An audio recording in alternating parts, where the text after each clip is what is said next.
poids qui peut atteindre les 5 kilos, une envergure de plus de 2,50 m et 2 pattes puissantes équipées de serres redoutables.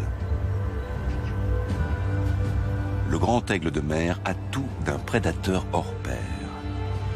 Cela fait de lui un symbole de force et de puissance, mais aussi un chasseur impitoyable.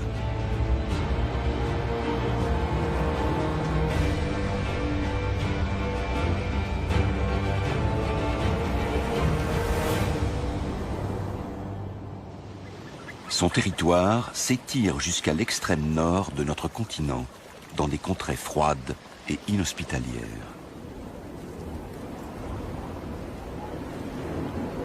Ici, dans les régions glaciales de l'Europe, un nombre surprenant d'animaux bravent les rigueurs du climat, comme ce bœuf musqué, âgé de quelques jours seulement, et bien en sécurité auprès de sa mère.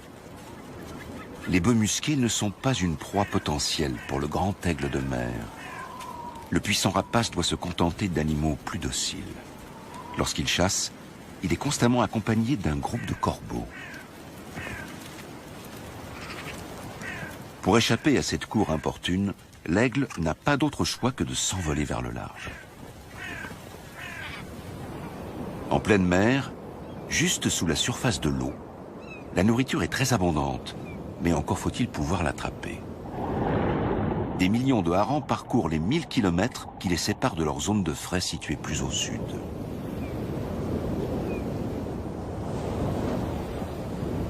Chacun de ces poissons représente à lui seul la ration quotidienne d'un aigle affamé. Mais le rapace n'est pas le seul à apprécier le hareng.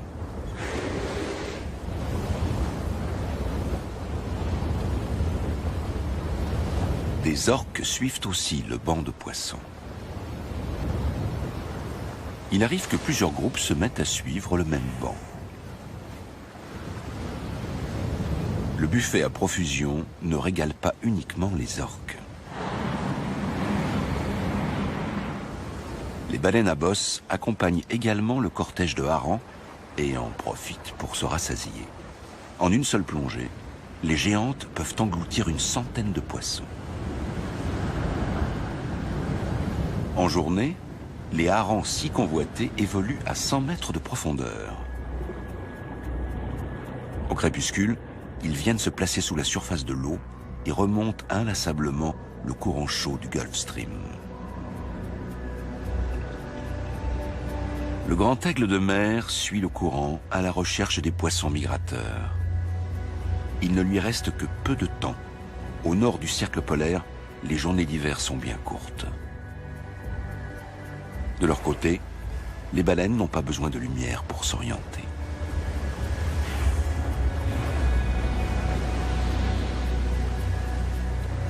Le souffle et le bruit des nageoires attirent les mouettes, toujours prêtes à jouer les pique-assiettes.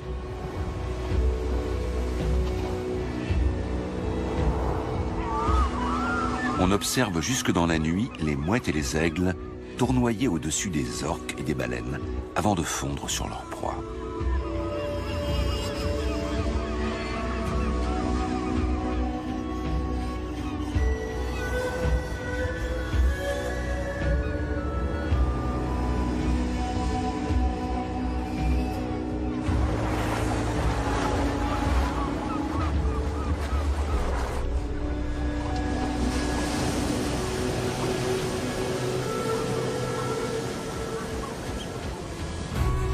Du côté des oiseaux marins, on est peu regardant sur les bonnes manières.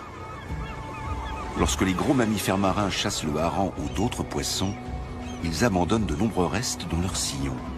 Ce sont sur ces restes que lorgnent les oiseaux.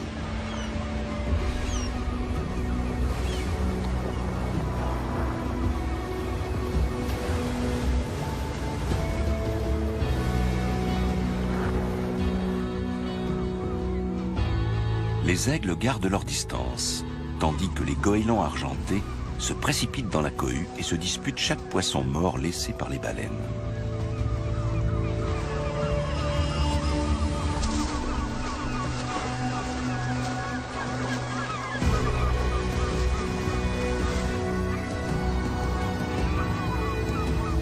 Le rapace garde un œil sur la situation et attend le moment opportun.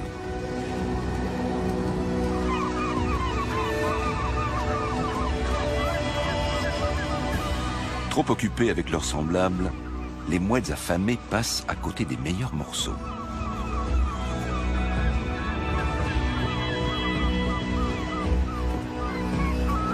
Les baleines émergent régulièrement, amenant à chaque fois de nouveaux restes à la surface.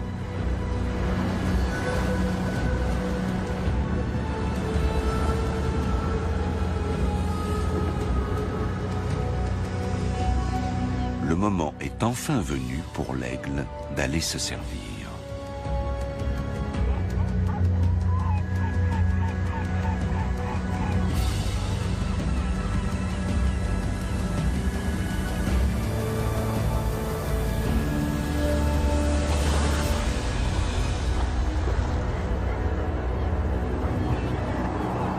L'attente et les rondes sans fin ont payé.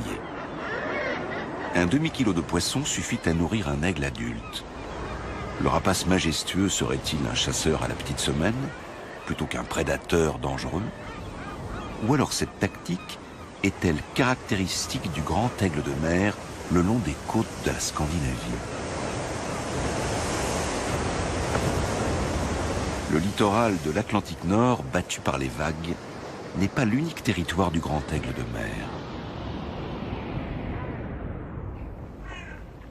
Des lacs calmes et paisibles peuvent également attirer le rapace, comme dans le Mecklembourg-Poméranie occidentale. Les flots sont immobiles et figés, à première vue du moins. Et pourtant, on n'est pas si loin de l'agitation de la mer de Norvège.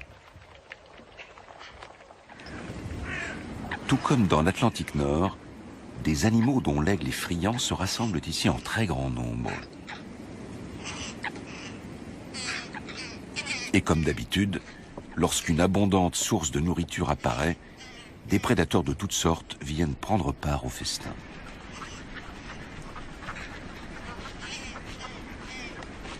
L'aigle s'approche prudemment des caquettements et des clapotis. Canards, cygnes et foulques se rassemblent autour des dernières étendues d'eau encore épargnées par la glace. Plus la glace s'étendra, et plus les oiseaux aquatiques seront à l'étroit, littéralement pris au piège. Il n'y a plus grand-chose à manger par ici, et pourtant le peu de surface du lac encore épargné par la glace attire, comme par magie, les oiseaux aquatiques de toute la région. Des centaines de pattes palmées maintiennent l'eau en mouvement et empêchent qu'elle ne gèle entièrement. De plus, chaque oiseau se sent plus en sécurité au sein d'un groupe.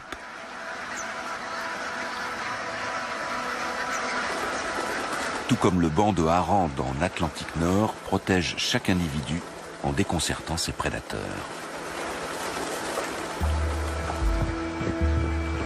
Contrairement aux habitudes de ses congénères du Grand Nord, l'aigle doit chasser seul ici.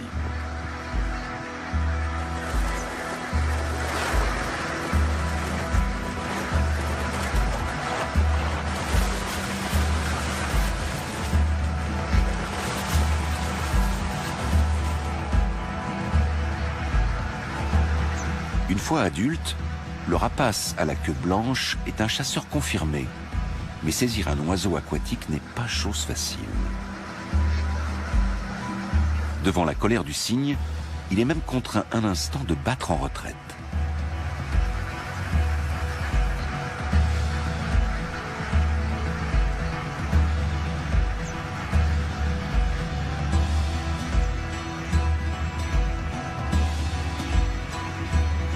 Le jeune aigle fait plus d'efforts. Il fond sur les oiseaux en fuite bien plus souvent que ses aînés.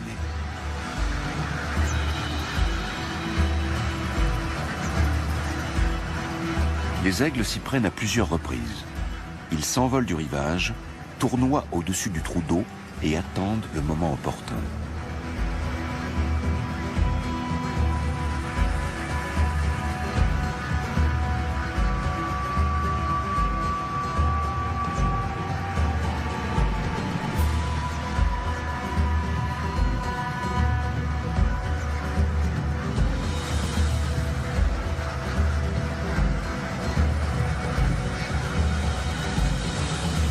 chaque fois pourtant, dans le tohu-bohu général, ils perdent de vue la proie convoitée au dernier moment.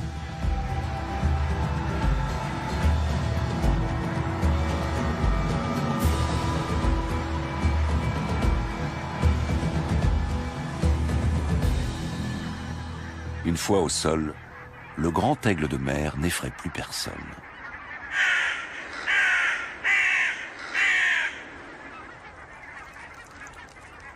Le jeune rapace est arrivé à ses fins. Il a attrapé un plongeon qui avait quitté le Grand Nord pour venir passer l'hiver ici.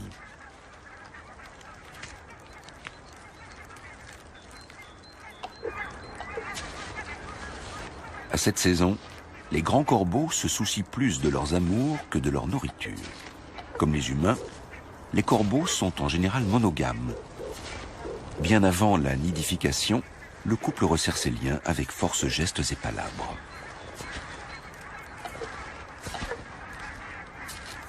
Il va de soi que tôt ou tard, les corbeaux essaieront de grappiller quelques restes, mais rien ne presse. Pour le moment, la priorité est ailleurs.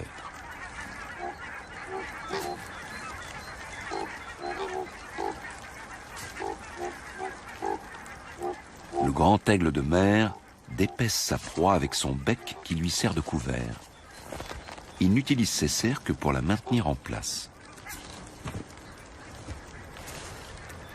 Les corbeaux ont obtenu du renfort et ils ont faim. Ils se montrent plus pressants afin que le rapace n'y passe pas la journée.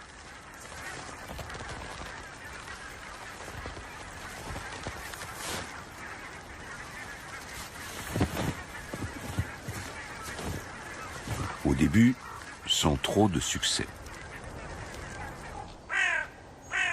Pour survivre dans la nature, la plupart des animaux se contentent souvent d'une source de nourriture bien spécifique. Le chardonneret a ses propres exigences alimentaires. Contrairement à la majorité des autres passereaux, il ne migre pas vers le sud à l'automne.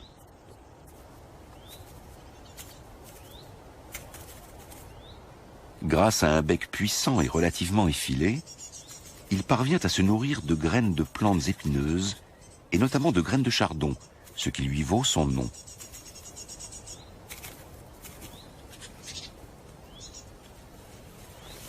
Un joli passereau qui en plus mange des graines de mauvaises herbes, voilà qui plaît à l'homme. Les animaux comme le chardonneret ont toujours été très appréciés. D'autres, en revanche, doivent lutter contre une image et des a priori négatifs. Dès la fonte des neiges, apparaissent les anémones hépatiques, premières messagères du printemps. Autrefois, cette période de l'année résonnait des nombreuses parades nuptiales du grand aigle de mer, jusqu'à ce qu'il disparaisse presque complètement de nos forêts il y a une centaine d'années. Dans toute l'Europe, on a impitoyablement chassé le grand aigle de mer, souvent en échange de primes à l'abattage. Des milliers d'aigles ont été abattus en Allemagne, principalement au XIXe siècle. Même dans le Mecklembourg-Poméranie occidentale, riche en forêts et en lacs, la population s'est alors réduite à quelques spécimens. Dans les années 1980, il ne restait plus en Allemagne de l'Ouest que quelques couples. Le grand aigle de mer avait quasiment disparu. Mais tel le phénix, l'oiseau mythique qui renaît de ses cendres, le grand aigle de mer a fait un incroyable retour.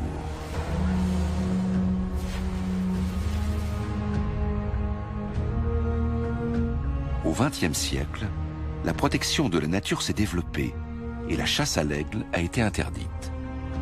Les populations de rapaces se sont dès lors reconstituées, mais pas au rythme escompté. Pour quelle raison ? Aujourd'hui encore, la chasse fait de nombreuses victimes parmi les aigles, ne serait-ce qu'indirectement. En effet, le plomb contenu dans les munitions est un poison mortel pour les rapaces. Il existe bien, et depuis longtemps déjà, des munitions sans plomb, mais celles qui en contiennent sont toujours vendues et utilisées.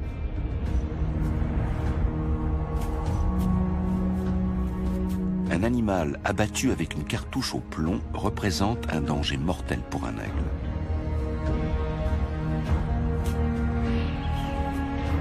Au moment de l'impact, le projectile explose, libérant d'innombrables particules de plomb microscopiques. Les plus infimes, qui sont sans grandes conséquences pour l'homme, suffisent à causer chez l'aigle des dégâts neurologiques et à entraîner la cécité, signant ainsi son arrêt de mort. Les carcasses d'animaux et leurs entrailles, souvent abandonnées sur place après la chasse, sont des mets très prisés du grand aigle de mer. Les corbeaux aussi sont des charognards. Ils ne semblent pourtant pas affectés par la présence du plomb.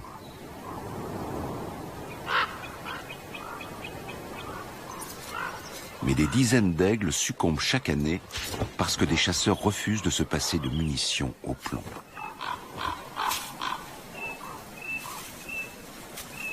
Le cerf est désormais tout au corbeau. Bien qu'il y en ait largement assez pour chacun, les querelles sont inévitables.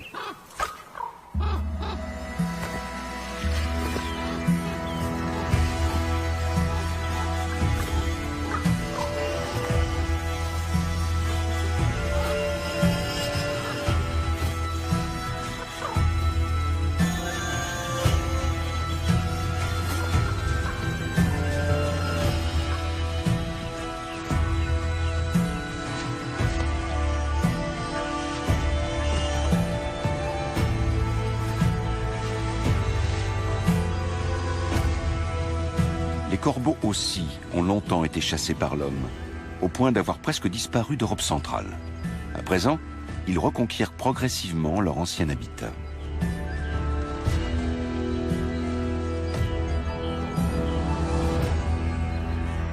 Aujourd'hui, on attribue plus de 700 territoires au grand aigle de mer en Allemagne.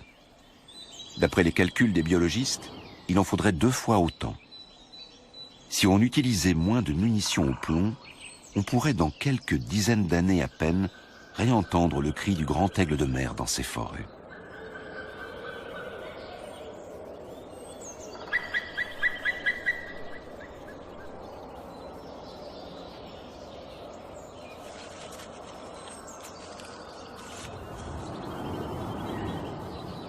Dès la fin du mois de mars, les aiglons éclosent.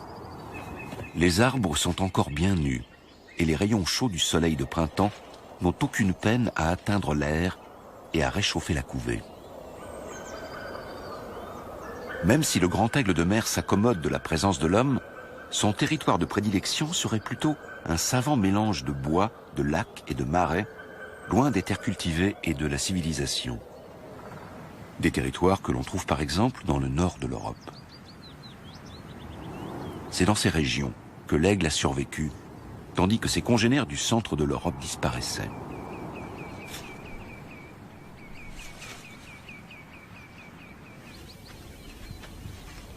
Non seulement la Scandinavie présente l'avantage d'être faiblement peuplée, mais elle abrite également plus de 4000 ours bruns et autres prédateurs. Contre toute attente, la présence de ces animaux sauvages joue un rôle clé dans la vie des aigles. On retrouve toujours des oiseaux de proie dans le sillon des grands prédateurs. Ils attendent patiemment à proximité des ours et les suivent dans leurs déplacements. Quant aux ours, seuls les individus les plus prudents et craintifs ont survécu aux années de traque menées par l'homme. L'ours est un animal peureux. Une odeur alléchante le pousse à interrompre sa course. Un deuxième ours plus sombre apparaît. Il est lui aussi attiré par cet arôme qui leur fait tourner la tête.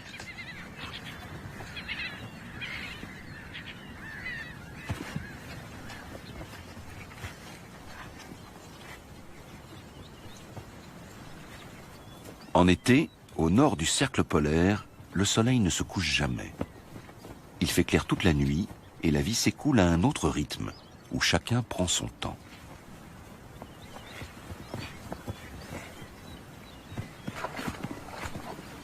Une charogne gît dans les marais.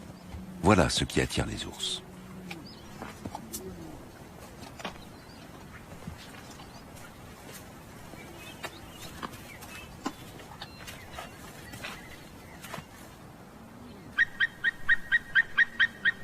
Les aigles n'osent pas se mesurer à eux. Ils n'ont donc pas d'autre choix que d'attendre leur tour.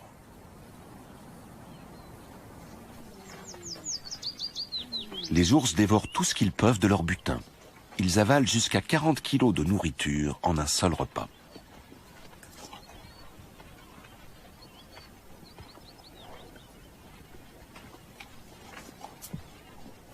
Sur le territoire d'un ours, il y a toujours suffisamment à manger. Il est vrai que ces grands prédateurs sont plutôt végétariens, mais lorsque leur odorat développé leur signale une charogne, ils ne font pas les difficiles. C'est leur travail de dépeçage préalable qui rend ensuite la nourriture accessible aux autres animaux.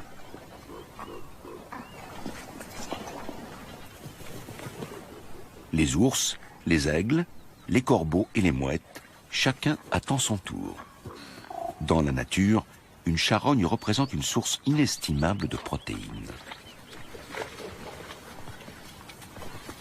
Ce n'est qu'au petit matin que le dernier ours décide de s'en aller, emportant avec lui quelques provisions.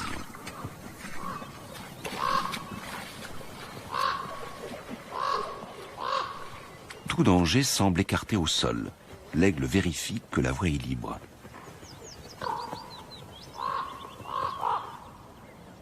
Et il peut enfin entamer son petit déjeuner. Un vieil aigle approche prudemment à travers l'herbe à coton, toujours à l'affût du moindre mouvement. Puis vient son partenaire. Les aigles de mer sont monogames. Les couples passent toute l'année côte à côte. Ils dorment et mangent l'un auprès de l'autre. Une telle union peut durer jusqu'à 30 ans. Et ce couple n'en est pas à son premier dîner en tête-à-tête. On attribue plus volontiers le rôle de charognard aux vautours qu'aux aigles. Les rapaces économisent leurs efforts en se contentant des restes. Ainsi, ils prennent également moins de risques.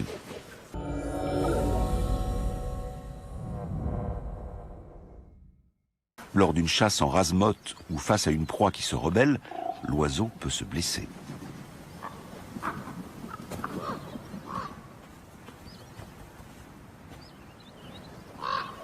Il suffit aux aigles de rester vigilants et de disparaître rapidement lorsque le propriétaire légal de la carcasse revient de manière impromptue. Le grand aigle de mer va toujours soigneusement doser son effort au moment de se nourrir, au risque de paraître flegmatique, voire paresseux. Mais les rapaces maîtrisent aussi les airs, et ils y sont de téméraires chasseurs, fondant sur leur proie à toute vitesse. Ce genre de scène assez rare dans les forêts et les marais scandinaves est plus fréquent dans des régions aux paysages totalement différents.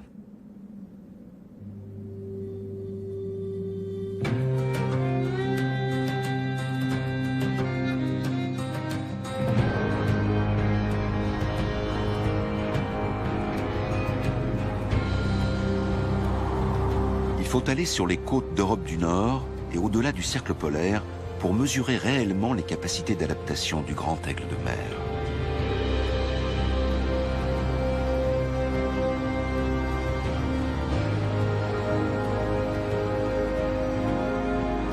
Des îles inhospitalières surgissent au milieu des flots. Il y en a des milliers. Certaines ne sont rien qu'un rocher minuscule. D'autres trônent au milieu de l'Atlantique comme de véritables montagnes. Bien protégés des prédateurs terrestres qui n'ont aucun accès à ces falaises, les oiseaux marins comme les fous de bassin se rassemblent ici en très grand nombre pour se reproduire. Les fous de bassin sont parfaitement adaptés à la vie au bord de mer. Ils savent se jouer du vent et ne craignent aucun ennemi quand ils sont dans leur élément.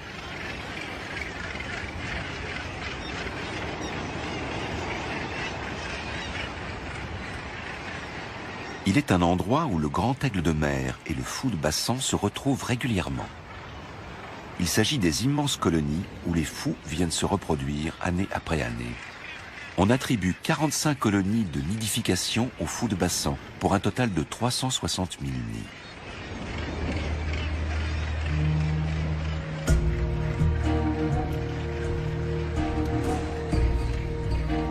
fous de bassin sont bien plus vulnérables ici.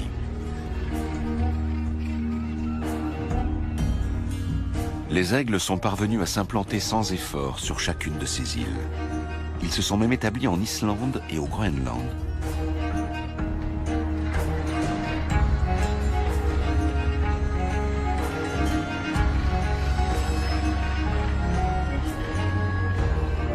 Ils patrouillent au-dessus de la falaise couverte d'oiseaux pendant des heures et observent leur manège.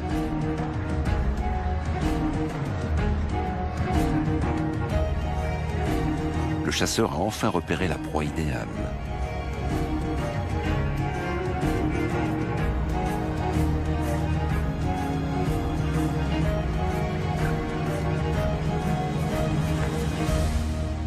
Un fou qui avait baissé la garde.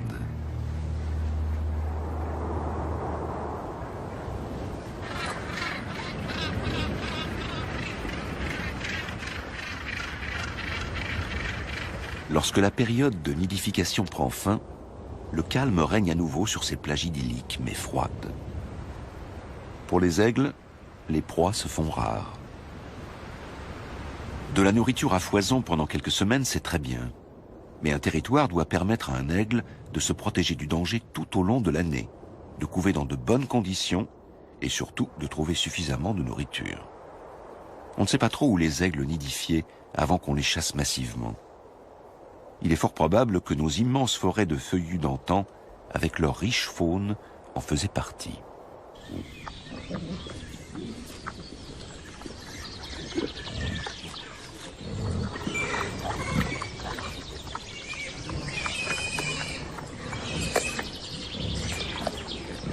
Les sangliers sont un peu trop gros pour les aigles, mais ils peuvent tout de même représenter un apport de protéines intéressant. Autrefois, les meutes de sangliers attiraient les grands prédateurs et les aigles n'avaient plus qu'à se servir.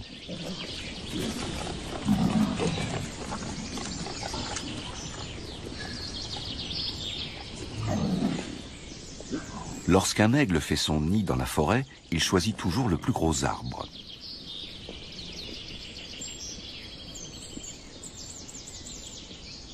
Il est vrai que l'air peut peser jusqu'à 500 kg et mesurer jusqu'à 2 mètres de diamètre.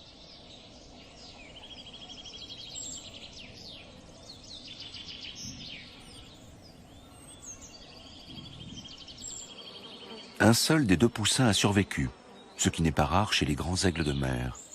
Le plus faible des 2 n'a souvent aucune chance de s'en sortir.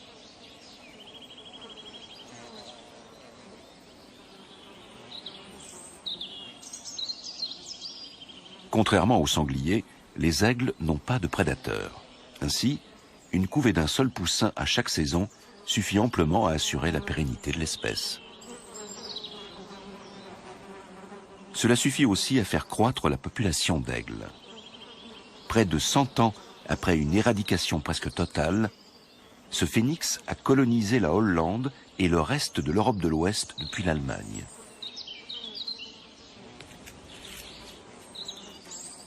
Le jeune aigle s'avère un rejeton plutôt envahissant.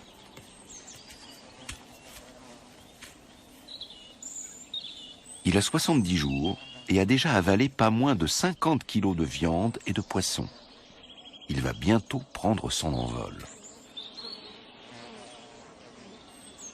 Le grand aigle de mer peut atteindre 90 cm et la femelle peut peser jusqu'à 5 kilos.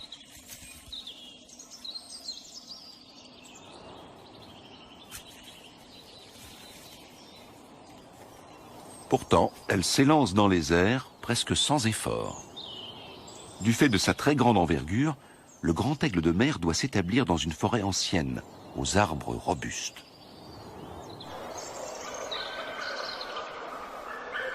Il faut aussi que l'emplacement ne soit pas trop éloigné d'une côte, d'un lac ou d'une rivière.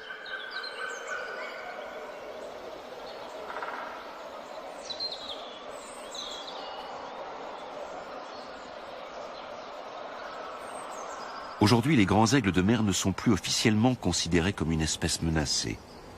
Mais il serait peut-être préférable de les considérer comme moins menacés ou en sursis.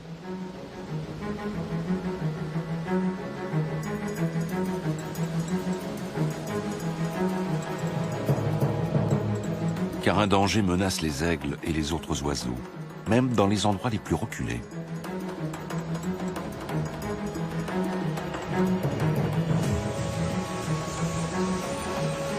Les oiseaux migrateurs qui tous les ans par millions parcourent les côtes européennes au printemps et à l'automne sont confrontés à un nouveau péril.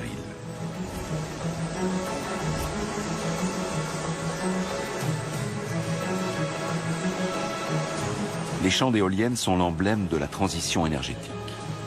Tout comme la culture de biomasse a précipité la disparition de certaines espèces, l'armée grandissante des hélices exige son tribut. Lorsqu'elles sont lancées à plein régime, les extrémités des pales peuvent atteindre les 300 km/h.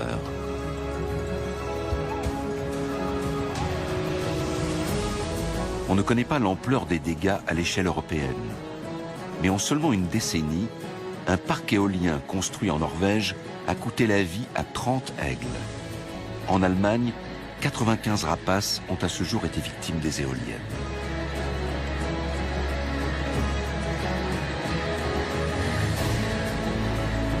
Le choix de leur implantation doit être soigneusement étudié, ou alors la production d'énergie verte mettra en danger beaucoup d'autres oiseaux.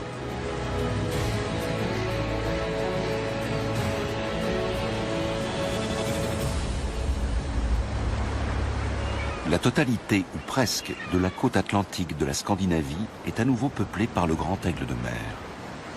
Rien qu'en Norvège, on dénombre 2000 airs.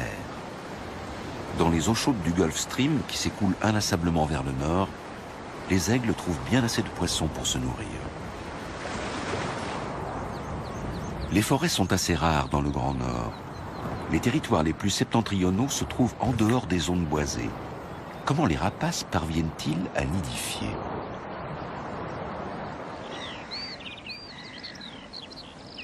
De nombreux aigles bâtissent leurs aires à même le sol. Sur les petites îles perdues dans la mer de Norvège, ils ne sont pas menacés par les ours ou les renards.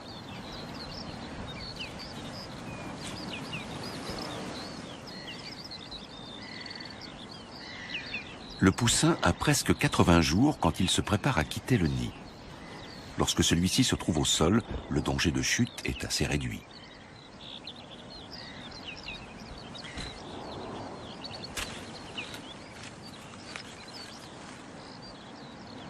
La mortalité des jeunes aigles est inférieure à celle des autres oiseaux de proie. Un aiglon sur 10 succombe au cours de sa première année, contre 1 sur 2 chez les buses.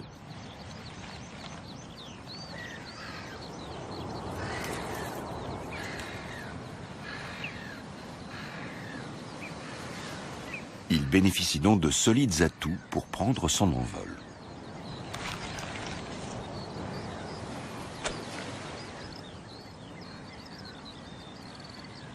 Le juvénile est presque toujours seul. Les adultes viennent le nourrir 1 ou 2 fois par jour.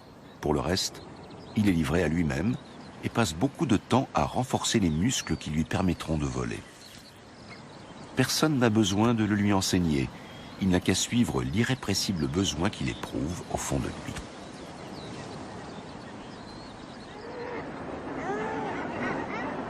C'est sur ces côtes que l'on mesure l'incroyable capacité d'adaptation des oiseaux. Pour pouvoir profiter des immenses bancs de morues et de harengs et des énormes colonies d'oiseaux marins dans le Grand Nord, les aigles ont dû s'adapter. Le fait de bâtir leur aire au sol sur des îles où ils n'ont aucun prédateur en est une preuve. Pour les mères de ces juvéniles bientôt prêts à quitter le nid, les territoires de chasse ne se trouvent jamais bien loin. Même en l'absence de baleines, voire de bateaux de pêche, pour leur prêter main forte, elles trouvent toujours un poisson mort ou imprudent à se mettre sous la dent.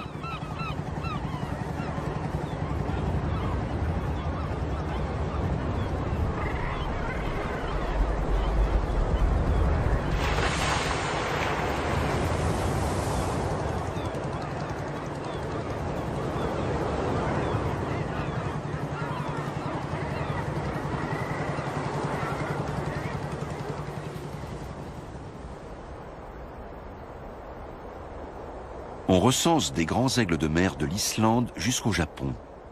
Et la plupart d'entre eux nidifient non pas au sol, mais dans les arbres. En Allemagne, ils préfèrent les pins ou les hêtres.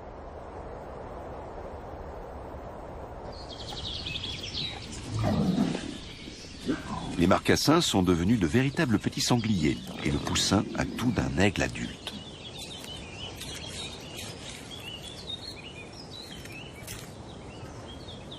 L'aigle adulte encourage inlassablement son rejeton à l'imiter et à quitter le nid.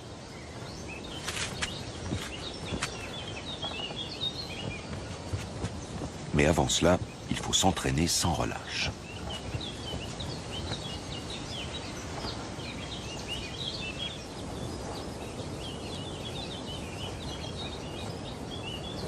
Juste au moment où le juvénile va enfin quitter son aire à 30 mètres de hauteur, un spectacle naturel se déroule non loin de là, qui en fascinera plus d'un au cours des prochaines semaines.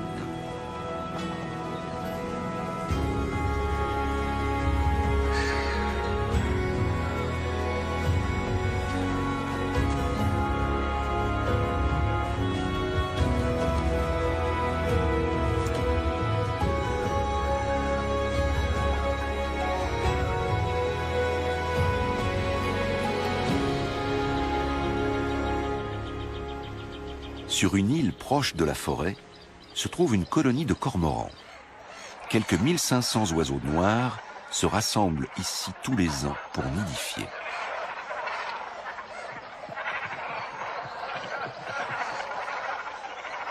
Pour les autres espèces, les retombées, au sens propre, sont énormes. Le sol de l'île est comme brûlé par les fortes déjections des cormorans et les animaux de passage n'ont aucun mal à y repérer des restes. Comme un aimant, l'île des cormorans attire des centaines d'oiseaux affamés.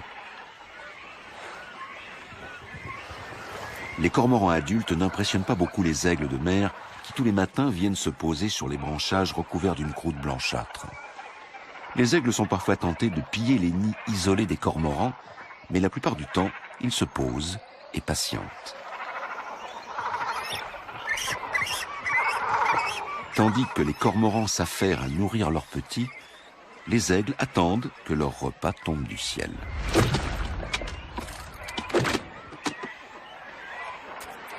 Une fois de plus, l'aigle s'emploie à faire bon usage des restes.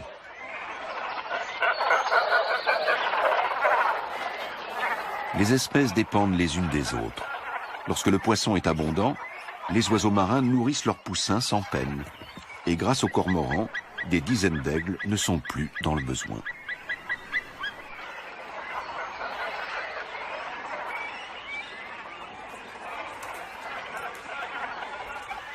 Ce n'est qu'un petit encap pour un oiseau de cette taille, mais il a été obtenu sans aucun effort.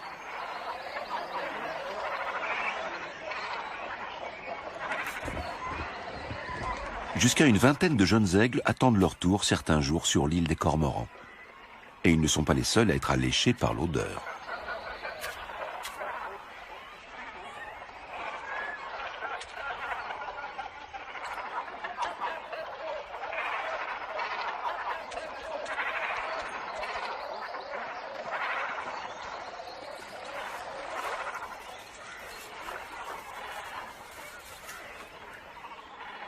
Le roi des mers se révèle en fait le roi de l'attente.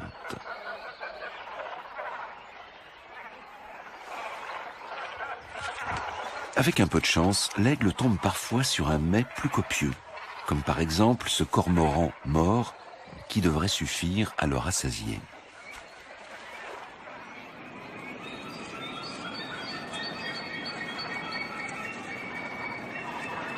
À première vue, on pourrait penser que les cormorans sont trop nombreux sur l'île. Mais que ce soit sur une lointaine île de l'Atlantique ou au bord des lacs de nos régions, le fait que certaines espèces d'oiseaux établissent d'importantes colonies en un endroit est la preuve que la nature y est préservée.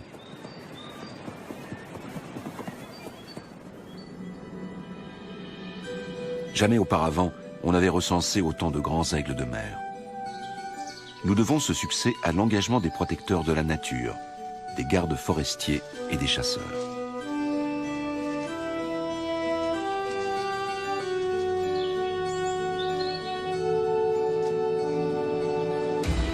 Les temps où l'on considérait l'aigle comme un animal nuisible sont révolus. Les principales menaces pour les oiseaux de proie sont sous contrôle. Sans trop d'investissement, de nouvelles zones protégées peuvent être établies autour des arbres propices à la nidification.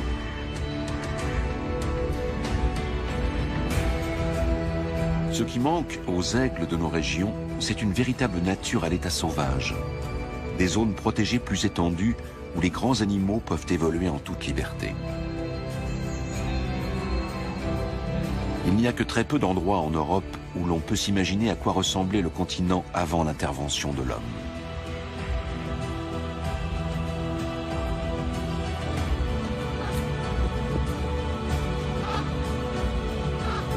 Un paysage où chaque espèce endémique a sa place, même celles qui ont été longtemps haïes et chassées.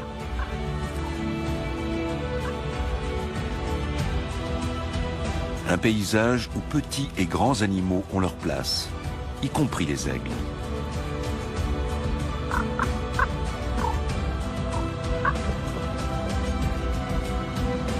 De tels endroits existent, dans les parcs nationaux par exemple, ou dans d'anciennes zones d'entraînement militaire désaffectées.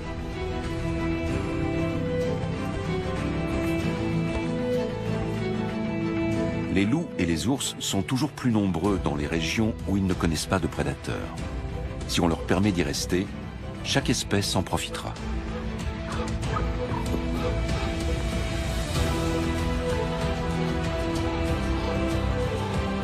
Sans eux, la recherche de nourriture est bien plus pénible pour les aigles de mer. Les rapaces suivent ces grands prédateurs pour s'épargner des efforts. C'est un comportement qu'ils ont développé au fil de leur évolution. Et si leur attente patiente auprès des autres prédateurs ne suffit pas, les aigles peuvent toujours avoir recours à leur propre talent de chasseur. Le retour du phénix représente un des grands succès de la protection animalière. Reste maintenant à intégrer plus de contrées sauvages dans le territoire du grand aigle de mer.